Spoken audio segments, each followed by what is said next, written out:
क्या आप जानते हैं कि वो कौन से हालात थे जिन्होंने यूरोप और मशरिकी वस्ती को सदियों तक जारी रहने वाली खूनरेज जंगों में धकेल दिया?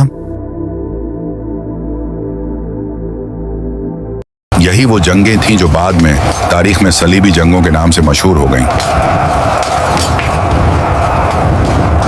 लेकिन असल सवाल ये है, आखिर ऐसी क्या वजह बना कि ये अजीम और खूनरेज जंगें शुरू हो गईं?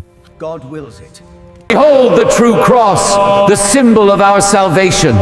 Through him alone shall we be saved from eternal damnation. इन जंगों के पीछे सबसे बड़ी वजह मजहबी जज्बात थे।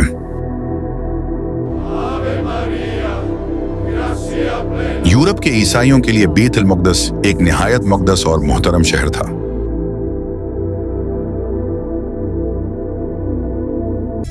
जबकि इस वक्त ये शहर मुसलमानों के कब्जे में था।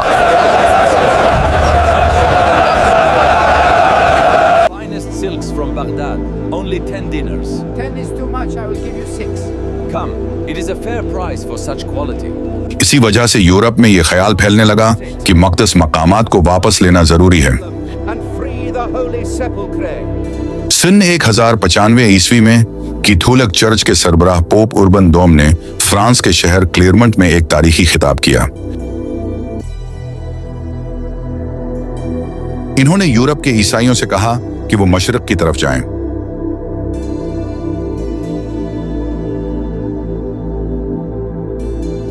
और मुक़द्दस सरजमीन को वापस हासिल करें।